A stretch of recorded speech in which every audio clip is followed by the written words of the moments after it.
in the law field, you're really out there letting folks know about what? Yeah, so I'm an attorney at Woodsmith Henning and Berman, a national law firm. We have an office here in Fresno. That's where I work out of primarily. And we do everything from civil litigation in all aspects, and we also have a cannabis law practice. And so that's what I'm here to inform people about, specifically the social equity program. Yes, sir. I just got through hearing about that today. Yes. And it was, I don't know. Some people think that they know about it and think it's a bad idea, and other people don't. They just don't know about it. So, Right. So basically, the gist of what a social equity program is supposed to do is supposed to restore the balance in the aspect that the drug war disproportionately affected people of black and brown skin. And so the social equity program is supposed to prioritize applications for those people, and depending on the jurisdiction, the place where the program is written is supposed to guarantee a certain number of black and brown folks are able to get cannabis licenses where they would normally be priced out, because these cities and counties in California especially are crazy high. They want, and I don't, pardon the pun, crazy high. yeah, crazy high. But They are crazy they high. they set they set their policies so high, at such a high bar, and everything is so expensive that it's going to get black and brown folks. Oh, Essentially, you're not going to go to jail if you no. want to grow or you want to sell or you want to do this anymore. But what's going to happen is you're going to miss the boat. Right, which is the money boat, folks. So I'm just going to do a quick introduction right now because we are on the air, not the hair, on the air at KOFP 103.3, The Voice. This is Cannabuzz Radio, the 5 o'clock 420 drive, huh? That's a lot. We're gonna cut down that, but we are here with Richard Placido, and he is letting everybody know a little bit about some of the aspects of cannabis. And with you being in law, you're definitely understanding a little bit of kind of like the makeup. I know it's a lot going on, Yeah. so, but as far as the equity status for folks of color, that is something that is new. That is something that has to be embellished by our community to understand that that's for you, the young business person or the person that's thinking about getting into cannabis. So this is the man to see. Again, Richard, can you reiterate kind of like what you said, because we are now live on the air on KOFP 103.3. Yes. So basically, the gist of the social equity program is to restore the balance that the drug war took away by disproportionately incriminating folks of black and brown descent. So the social equity program, depending on where you're at, will guarantee a certain number of licenses and applications for black and brown folks, people of color, to enable them to get a license for any given number of operations within the cannabis space, from cultivation to manufacturing to delivery to really anything that you can think you can do with the plant. There should be a social equity aspect guaranteeing someone of that's worthy of getting the license, Right. to get the So, license. so you can't just go, hey, you know what? I'm a minority and I should get these licenses. There's going to be No, some it's stuff. there's going to be some fairly stringent standards, and depending on the place, particularly here in Fresno, they're very conservative. So the standards are probably going to be a little bit higher than what you would get in San Francisco or Oakland, Sacramento, or LA. The city council is committed to doing something. If you ask me personally, I think they missed the boat a little bit, because being an agricultural area, and I mean, you can drive down plenty of streets and you can smell people cultivating in their house. Yeah. So it's already here, and I really think that they want to get it right. But being Fresno, I'm skeptical until I see some actual regulations. Right. There's a there's an article out right now talking about the $1 billion that Colorado made, and it's not even 6 months in, and they're already at $1 billion. Yeah, so the opportunity for tax revenue is certainly there, and I really honestly think that is the biggest reason why governments are turning to regulation. It's just because they want their cut. It's not enough to put people in jail and take all their stuff anymore. They realize that there are definitely legitimate business aspects of a cannabis business operation, and they just want their taxes. Yeah, it sure seems that way. Um, what is your thoughts on co-ops and associations? I think it's a good thing, and especially for, I mean, if you're going to talk about from the aspect of a cultivator, I mean, there's giant companies out like Harborside that have, hundreds of acres of cannabis greenhouses in the Salinas Valley. You're not going to be able to compete with them. So, but what you can do is create a cooperative where a bunch of cultivators team up and essentially provide each of their products under a single label. Label or banner? Yeah. Yeah. Now I'm hearing a lot about that. I know we had a couple of groups came down, but minorities for medical marijuana, they're starting to grow, and I know that they're trying to work into the California area, and they set up a lot of co-op like that. Yeah, I'm not actually too familiar with them, but like I said, people are going to need to band together to create a business, and it, just in any other space other than cannabis, when you're going to create a business and you don't necessarily have the capital that you need, or you're missing someone with the knowledge of a certain aspect, you would band together and give up part of your ownership, part of the equity stake that you have in your business, and let that other person or people, help you out so that everyone can get lifted. And that's what essentially needs to happen in the cannabis space if you want to compete. Like I said, the barriers to entry are very high. It's very costly to obtain these licenses, and you have to really have your I's dotted and your T's crossed in order to secure licensing from your local jurisdiction, from the state. These are very it's very heavily regulated. Right. And without having all your ducks in a row, you're going to lose your opportunity to get that license. And if you get denied, then the BCC, Bureau of Cannabis Control, can deny you another license for up to 3 years past. So, for instance, if you decided, I don't need an attorney, or I don't need any assistance with anyone helping me fill out my paperwork, you fill out paperwork and they don't like it, they're going to deny you. They don't really even need a reason to deny you. So if you don't have every single thing that they want, you're going to get denied. And just the fact that you got denied increases the likelihood of a subsequent denial, even if you were to do everything right the second Wow. time. Yeah. I know that I was thinking about what you're saying right now and how many people have approached me with, hey, Kev, let's start a dispensary. And I'm looking like, you know what? It sounds nice, but from what I'm seeing, there's a lot to that. What are some of the steps that might be taken for you to, actually get involved? Like, say if someone wanted to go with you, go to you and use your counsel, what's going to be the very first thing that they're going to want to do to actually? Well, the first thing that you would want to do, and it depends on what type of applicant you are.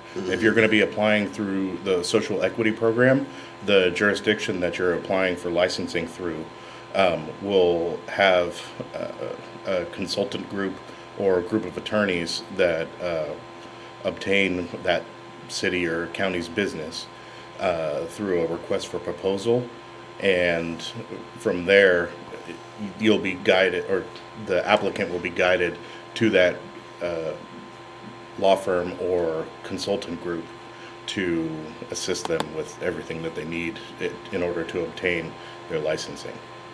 Again, that doesn't guarantee you're going to get the license approved. It just increases the likelihood that you will. Likelihood now. Well, nothing's guaranteed in life. Nothing here. So we heard that, right? You know, that this is like a lottery. You know, you're jumping into the water, and you know it's going to be cold, but you got to swim. You can't. Yeah. Exactly. Yeah. It's very much a sink or swim thing. And like I said before, you get one bite at the apple. So you want to make sure you do everything right.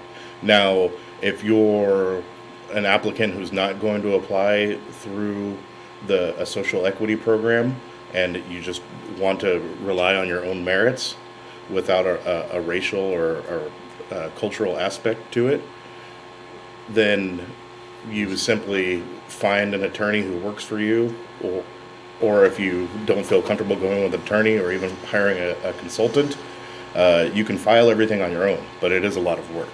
Oh man.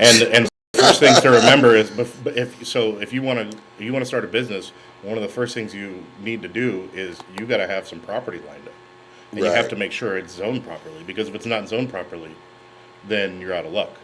Right. Exactly. It's not like starting, a retail store where you can pretty much do it anywhere where commercial activity is allowed.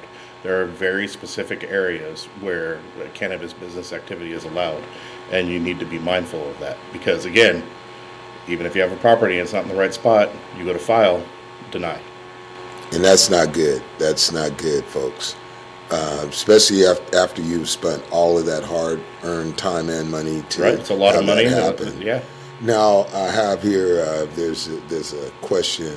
I need some wholesale CBD oil to add to my product. So when folks are doing that, that's a part of.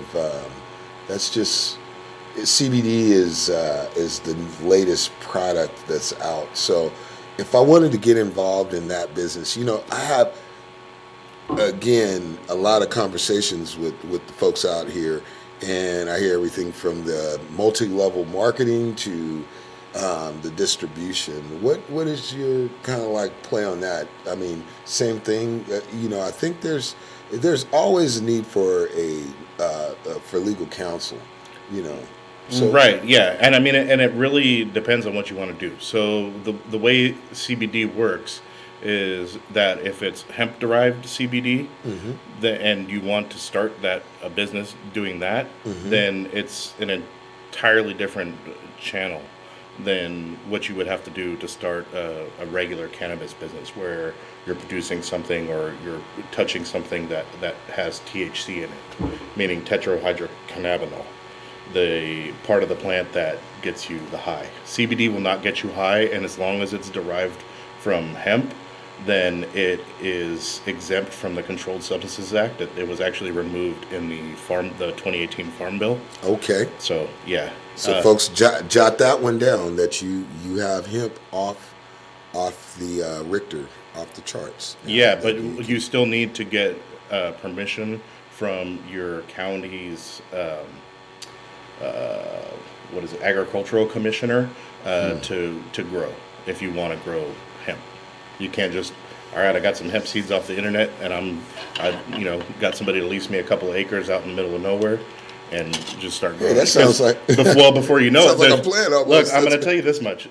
Generally, law enforcement don't know the difference between a hemp plant and a regular cannabis plant. So they see something green with some flowers on it, and it might smell a little funky, and that's it. It's going down. Or the neighbors complain. Yeah, they're going to come in and they're going to take it down. So you need to make sure that you have the permission from the agricultural commissioner, if that's the route that you want to go. What do you think about like right now we don't have the voices? Is it more like we need to go to our city council now and still try to voice our opinions? Absolutely. And it doesn't matter, even after they pass the ordinances, if you feel that there's something unjust, then if you're a regular individual that doesn't own a business and you feel something is unjust, you have every right to go to a city council meeting and voice your opinion. Right? So the way people think is that they think that somebody that's in a public office is some sort of higher authority. No, they work for you. Even if you Right. didn't vote for them, Right. you're their constituent. They work for you, and we all need to remember that. And if they're not answering to what the people want, then vote them out and get somebody else in there who will. And that's true, folks. So again, if you have no action, you don't get any action. So we have to act. Bottom line, we're going to have a break in around about 3 more minutes. So again, we want to open up the phone lines. We have the request line open at 559-353-2999. Give us a call if you want to talk to us live. That's right.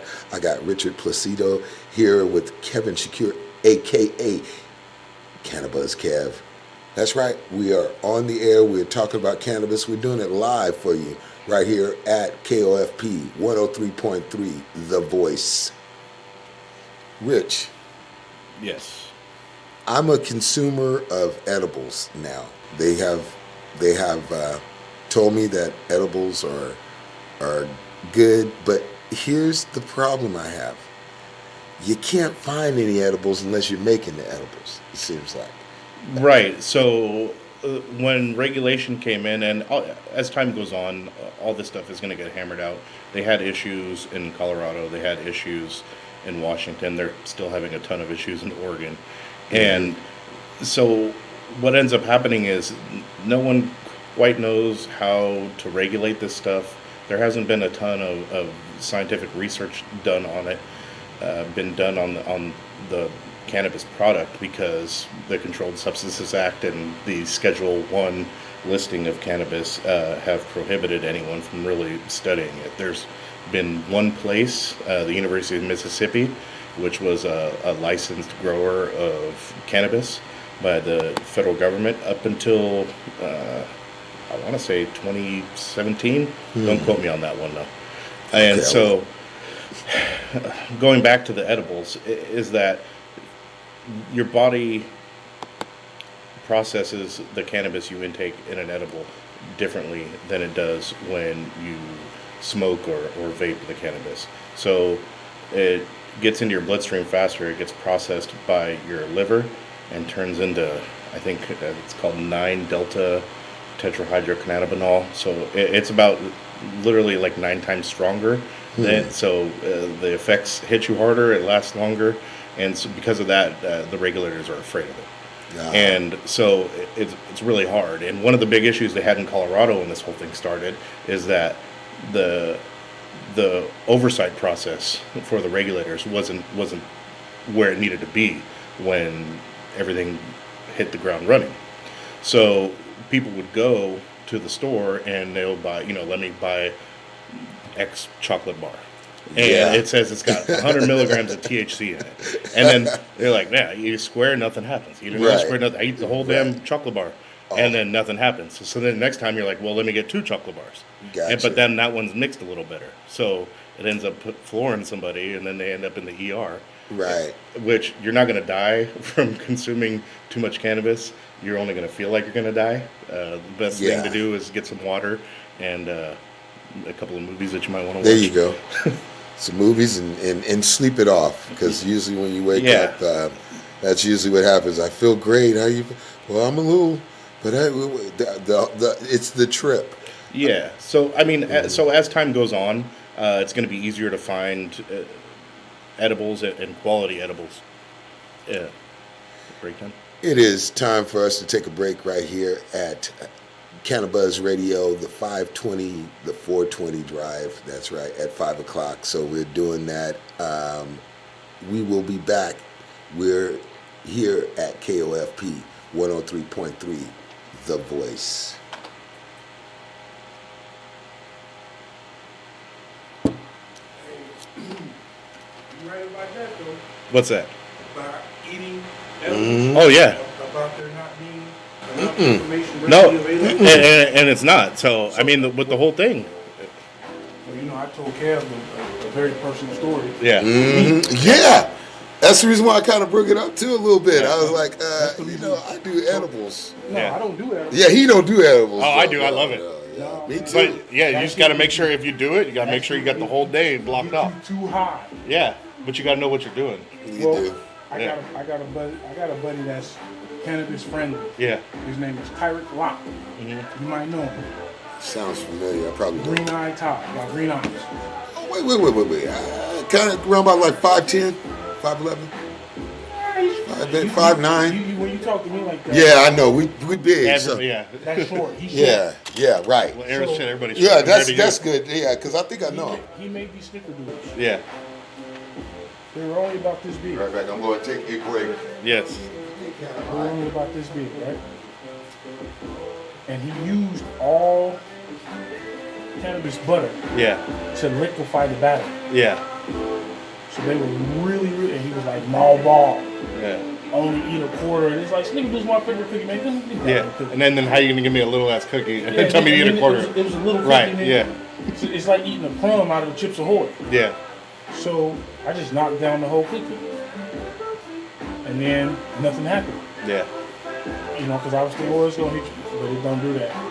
Nothing happened. So then Grand Theft Auto 5 had just came out. Yeah. I was playing that on PlayStation. And all of a sudden my shoulders just relaxed. Yeah. Yeah. Then it. Yeah. It hits you like a ton of bricks. Like a ton of bricks. And my girlfriend was there. My girlfriend is Mexican. She's Mexican. I said, I don't know what's going on right now. Go to Robertito's. Give me chili verde chimichanga and the chicken quesadillas. She says, I'll go, but you gotta go with me. But it made me feel like I was drunk. Yeah. And I stumbled to the door. Yeah. I caught the door jam. The Yeah. door jam held me up. I stumbled to the car. I got in the car. Got back. We went and got the food. Got back to I owned a smoke shop at the time. Mm-hmm. So I'm sitting on the side of the bed in the back of the smoke shop. Take a bite of the quesadilla and pass out. Yeah. Quesadilla still in my mouth. Oh.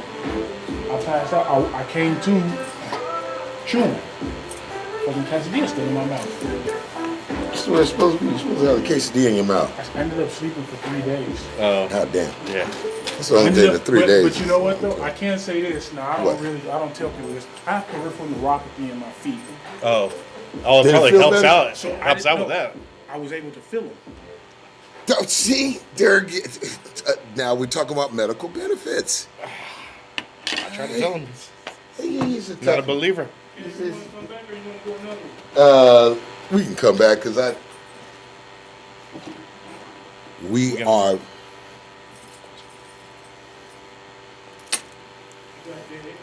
Hello, we are back. We are back right here on KOFP 103.3. You are listening to Cannabis Radio. That's right, the 420 at Drive. What I keep calling it different names, but let's just call it the 420 show, okay? That'll and you know what 420 stands for. That's right, it stands for cannabis.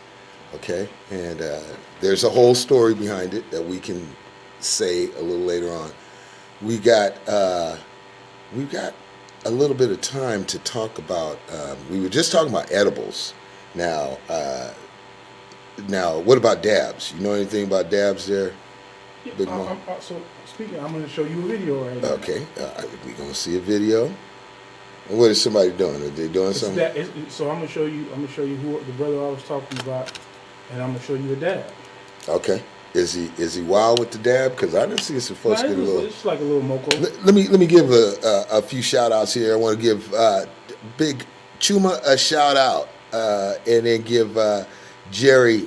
I know Jerry, you're doing your thing, and man. I appreciated what was going on Saturday. That was a beautiful thing. I'm glad that you got honored for the work that you're doing out there in the community.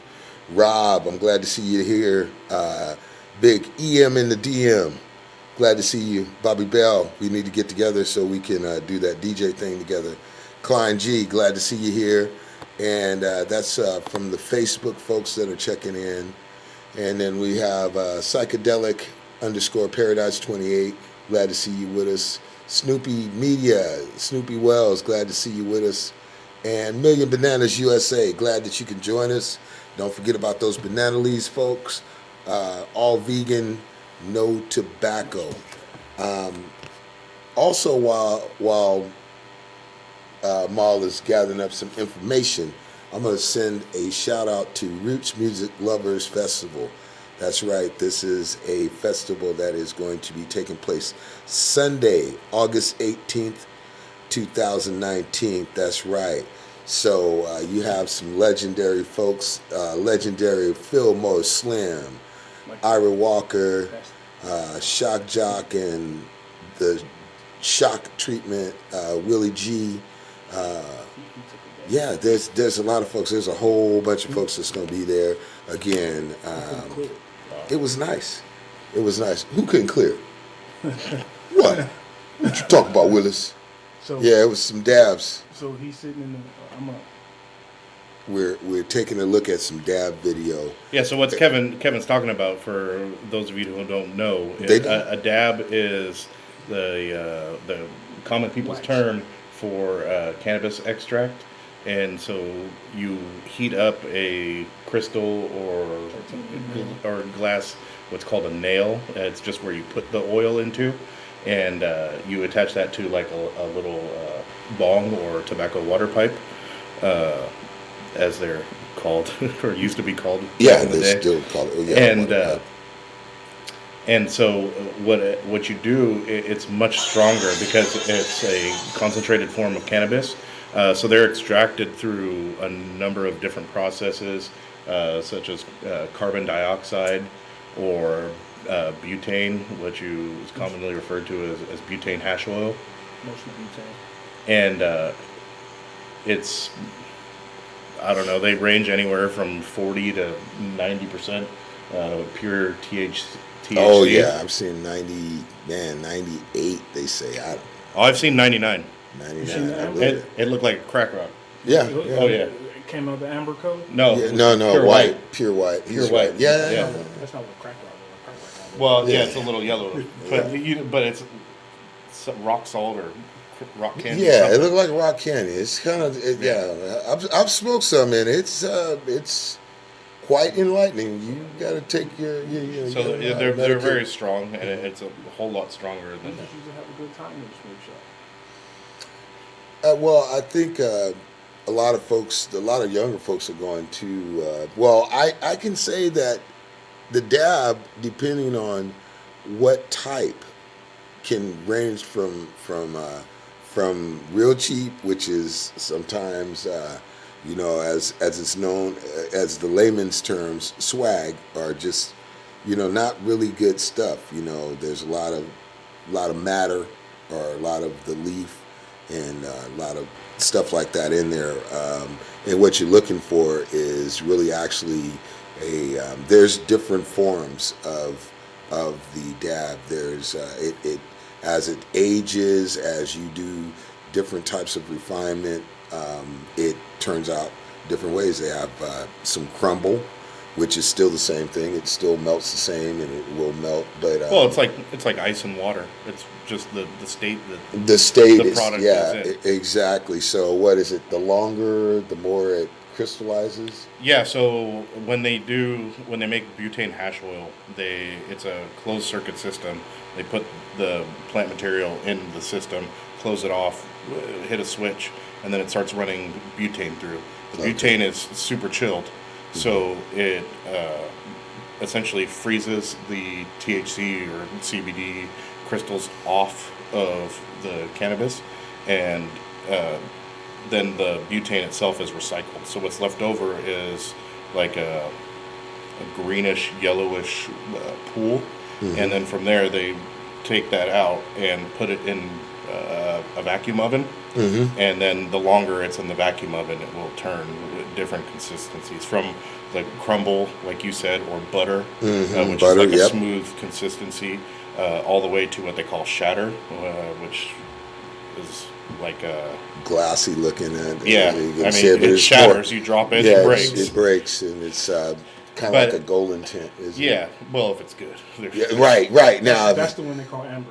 Yeah, exactly, amber. That's Right. exactly it. So Remember- again, yeah, it's Remember, you gotta caution people though. Who yeah, it's much who are yeah. trying- If who are you've trying to never do this. Yeah. if you have never Yeah, dabbed warning. before, Warning. yeah, Even trying to make it. 'cause be cautious, and especially Yes. if you're gonna use butane, don't do it at home. I would I'll say make sure you don't. blow out the pilot lights. and Yeah, everything. well, I'm going to say that is the downside to cannabis and trying to do something a little bit above your how can I say your expertise, because you're dealing with a lot of situations, and so when you hear the stories of someone that gotten burnt, usually it's because they're trying to make some type of hash oil or something like that. They're trying to extract the oil from the plant, and when they use butane, any kind of spark, even a cell phone, anything can set that and ignite it because you have fumes. And that's why it's heavily regulated. They don't want Right. people doing it at home. Right. Blow up a house. But if It's you're, happened. yeah, Oh, it all has over the happened. place. Yeah, Yeah. all over the valley. I mean, just in our area, it's happened quite a bit. There's also rosin, Yes, so which is heat and pressure. that's what I And like. there are, it's a, I guess like Well, it's a smooth consistency, like a gel. I would state that it is basically the good oil off the plant. You literally can take an iron and what are they, parchment's paper. That's the Yeah, that's That's- the homemade method. that's the homemade method a again. flat iron and some, Yeah, exactly. I've seen the curling iron. Really, Yeah. actually. So again, folks, we don't encourage anyone to. We encourage you to buy the products that can help you be safe as far as the usage. Now, there's a company called Rosie Press, and they have a simple handle, a one-handle device that has heat on both sides. And you take the parchment's paper, you put it in, you put your bud in there, you press down, and all the oils, they drip into the parchment's paper. And then when you pull it out, you just take your bottom line cooked bud, and I don't know, I've been trying to figure out something to do with that part. And then you have your rosin around on the parchment's paper, and you can take that again and use it in a rig or however you want to take that. But that is, those are, now that's a more natural technique because you're getting true oil. And I think that's what really actually kind of like narrowing the conversation. That's kind of like the next thing I would like to bring up is like we're talking about dabbing, but there are so many natural ways to actually have cannabis. Right. You know, Yeah, so I mean, so going back, thousands of years in northern Africa and India, where they produced cannabis, but it wasn't of good quality because they didn't know how to take care of it to the extent that we do today. They would take their cannabis and wash it with ice and make what's called hash. It's still a very popular thing in northern Africa, and that is probably the product that most people in Europe, the cannabis product they're most familiar with. It's a process that would be hard to explain over the microphone. yes, it is. But, it is. It's Oops, sorry about that, it's folks. just it all goes down to all dabs, whether it's made with a gas such as butane or CO2, or whether it's natural with just heat and pressure like rosin, or the ice water hash like the old Hashishans in Morocco and Algeria made and are still making. It's all the extraction is called manufacturing, and so if that's something you're interested in, then you need to apply or look into applying for a manufacturing license if and when they become available. Yes, and the hash is it's a lost art. Like you said, the Hashishans, and I seen this. There's actually a dude, a Frenchie Cannoli. Oh, okay. He's a Frenchman. I think he's based out of Oakland or Berkeley. Uh-huh. And if you look on, I can't think of what the name of the website is now. But he gives, for like $250, he teaches you how to make hashish like the old school way. Right. So, for those of you who are interested in that, Eventbrite, that's the website. Yeah, Okay. if you look at Eventbrite, every couple of months, he'll host in San Francisco or Oakland, LA. He hosts hash making events where he'll teach you how to do that if you're so inclined. Oh man, I'm just saying, it really is going on when it comes down to the natural arts of what you can do with the cannabis plant. What is up, Pudan? I see that you're here. We've got, like I said, we had Snoopy Wells. He rejoined us right here on Facebook. He was on one of the other platforms. So really appreciate everyone checking out the show right now. Again, we're on KOFP 103.3, The Voice, and you are listening to Cannabis Radio, the 420 show. That's right, we're doing it at drive time at 5 o'clock, 5 p.m. Every Monday. Hopefully I'll have Richard here. And don't forget, you can call in live. So we want you to do that. The number is 559-353-2999. I'm going to put that up on Facebook's website and make sure that I've got that. Remember, if you're on Facebook and you want to type in a question, go ahead and do that. We are on Instagram, and who else? Let's see. So we have a few platforms here. We've got Instagram, Twitter, and YouTube. So we are actually there live, and we are just starting out. So there are some other folks that are going to join us. Feel free to again call us up if you have any kind of small question, that you might be thinking about. We can have 6 plants. We can grow 6 plants. So I think that's going to be a conversation I'm going to bring up right now. How do I do that, man? And I'm in an apartment. What do I do? Can I just grow it? So on paper, yes.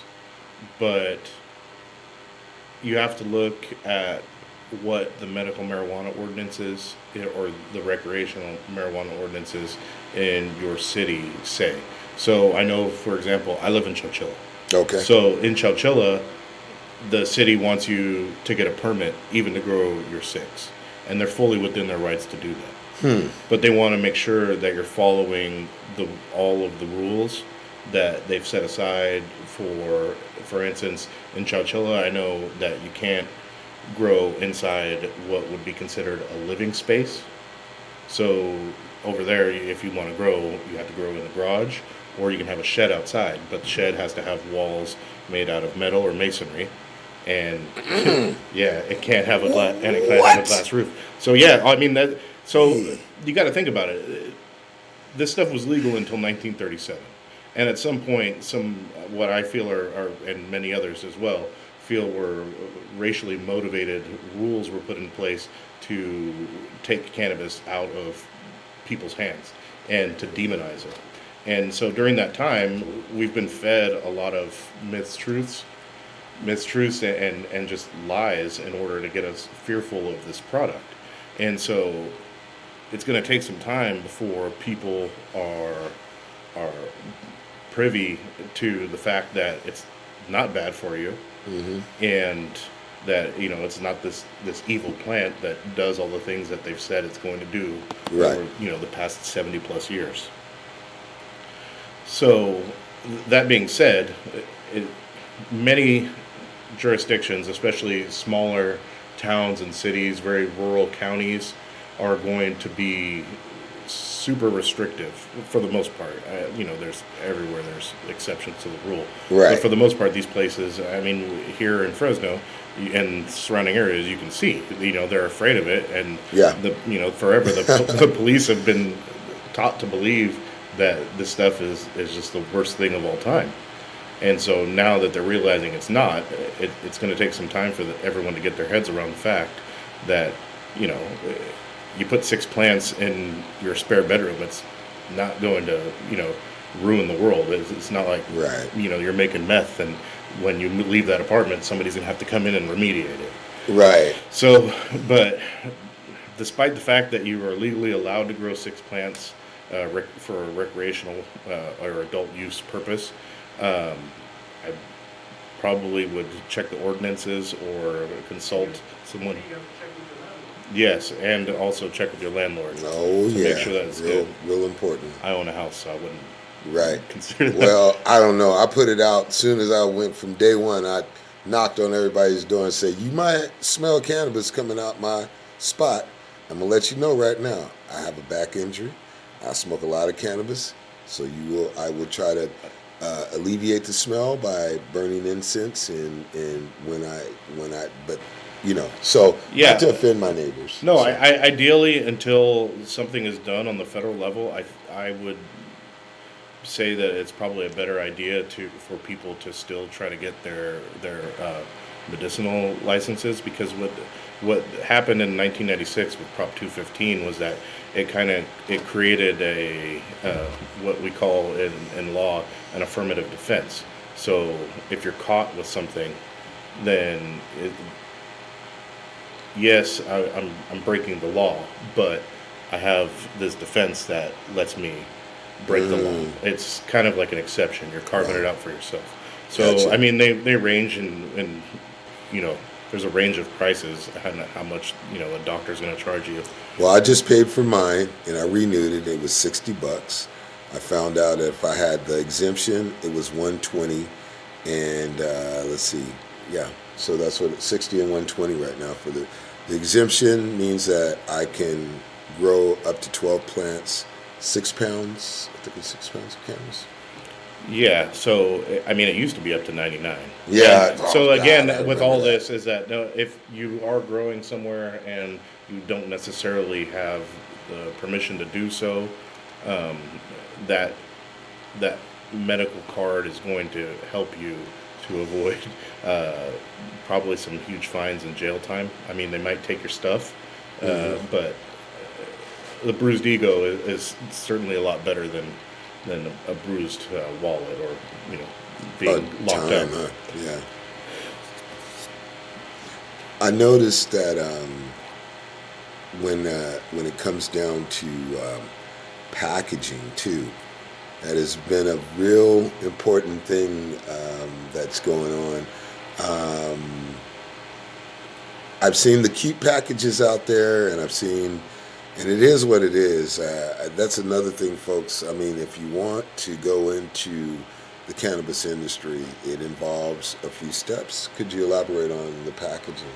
Yeah, so basically, if you're going to be growing cannabis, well, I mean, it's so nuanced. So I imagine for most people, a micro business license would probably be sufficient. Those are for micro business license are for people that are going to be doing less than $500,000 or anticipate doing less than $500,000 in sales every year. And so when you get the micro business license, you are able to transport your own cannabis. Again, you have to apply for a second license as the micro business distributor.